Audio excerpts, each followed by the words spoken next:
أعوذ بالله من الشيطان الرجيم بسم الله الرحمن الرحيم السلام عليكم ورحمة الله وبركاته। প্রিয় দর্শক, শুরু হতে যাচ্ছে পবিত্র মাহে রমজানের উপলক্ষে বিশেষ আলোচনা অনুষ্ঠান। রোজা ভঙ্গের বিষয়গুলি আজকে অনুষ্ঠানে আলোচনা থাকছে। কি কি কারণে রোজা ভঙ্গ হয়। সঠিক আকীদা সম্পূর্ণ কিতাব থেকে আমাদের বর্তমান সময়ে জানা এবং বোঝার দরকার।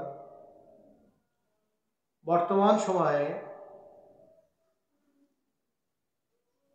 কিছু কিছু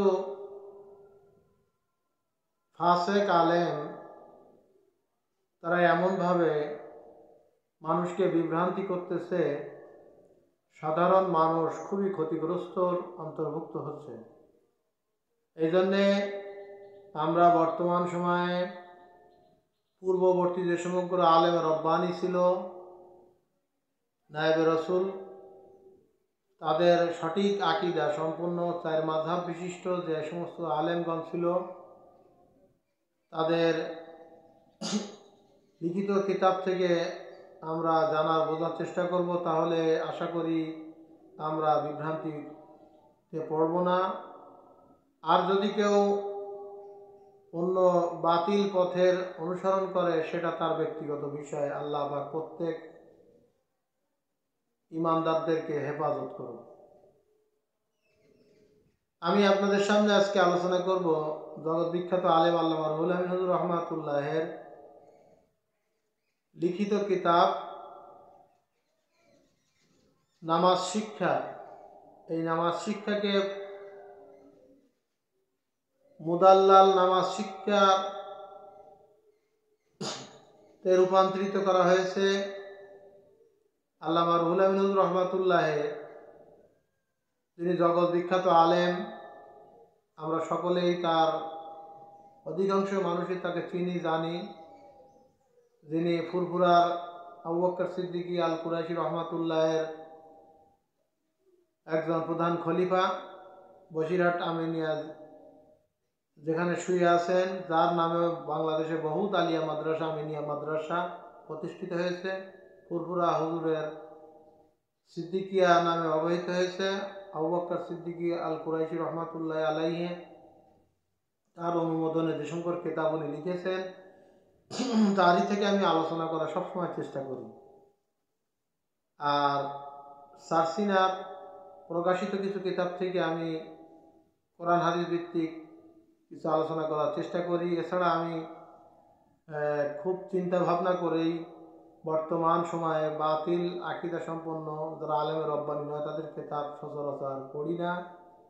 আর সঠিক আকীদা সম্পন্ন কিতাব আপনাকে আমাকে পড়ার বোঝার তৌফিক দান করুন।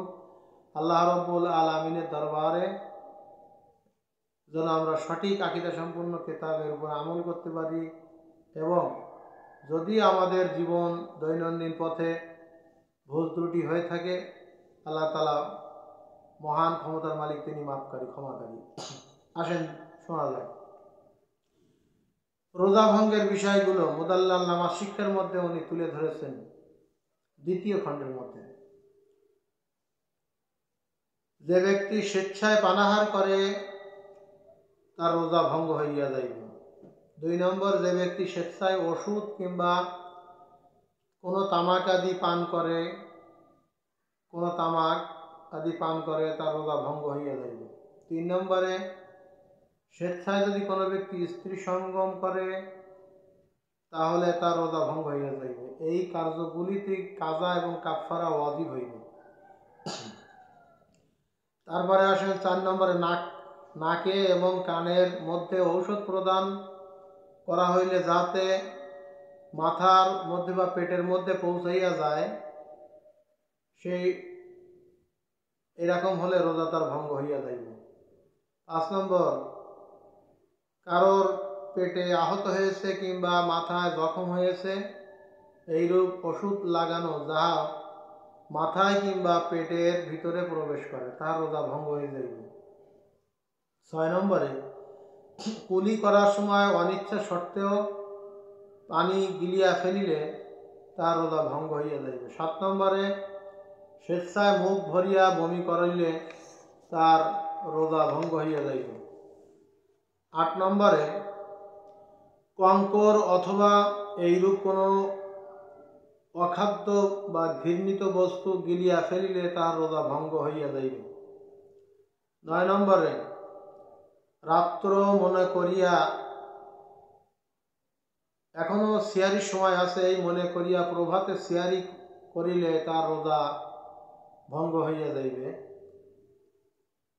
10 নম্বরে ইফতারির সময় হয় নাই,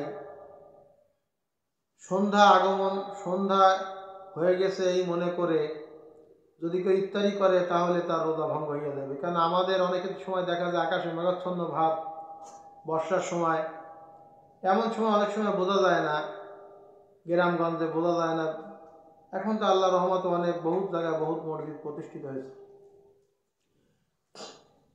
11 নম্বরে যদি কোনো ব্যক্তি ভুলবশত আহার করিল, উহাতে সে চিন্তা করিল যে রোজা ভঙ্গ হইয়া গিয়াছে, এই ধারণা সে আবার পুনরায় আহার করিল, তার রোজা ভঙ্গ হইয়া যাইবে।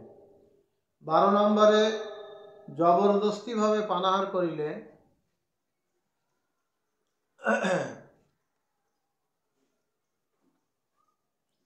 প্রিয় সম্মানিত দর্শকবৃন্দ, 12 নম্বর হলো কোনো ব্যক্তি যদি মনে করে জবরদস্তিতে পানাহার করা হয়, কাউকে করানো হয়, কিংবা তাই সেই ব্যক্তির রোজা ভঙ্গ হইয়া যাইবে। 13 নম্বরে সমস্ত রমজানের রোজা কিংবা ইফতারের নিয়ত না করা, যদি কোনো ব্যক্তি না করে থাকে তার রোজা ভঙ্গ হইয়া যাইবে। 14 নম্বরে ফজরে রোজা নিয়ত না করার জন্য আহার করা। 15 নম্বরে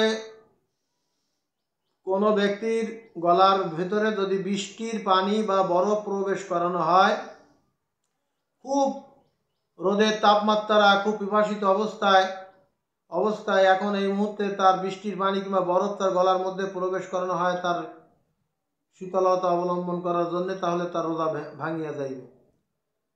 16 নম্বরে মৃত স্ত্রী বা নাবালেক এর সাথে সঙ্গম করিয়া কিংবা চুম্বন করিয়া স্পর্শ করায় যদি তার কোনো পুরুষ অঙ্গ থেকে যদি ইনজাল মনি বাহির হয় তাহলে তার রোজা ভাঙিয়া যাইবে।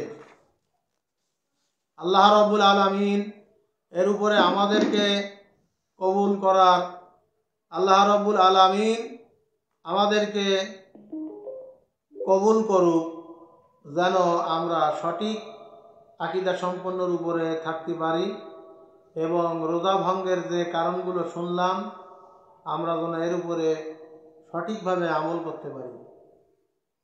অতএব বর্তমান বহুত বড় ফিতনা, কিছু কিছু বক্তা বাহির হচ্ছে, কেউ বলে বায়ু সরালে, তাহলে বায়ু যদি সরায় তাহলে তার নামাজ হবে। এইরকম বিভিন্ন ধরনের যত সব ফাসেকি কথাবার্তারা বর্তমান সময়ে মানুষদেরকে বড়ই ক্ষতিগ্রস্ত করতেছে। আল্লাহ রাব্বুল আলামিন আমাদেরকে সঠিক আকীদার উপরে থাকা তৌফিক দান করুন। যদি আমার আলোচনা ভালো লেগে থাকে তাহলে বেশি বেশি শেয়ার করবেন। আপনি দেখুন, আর একজনকে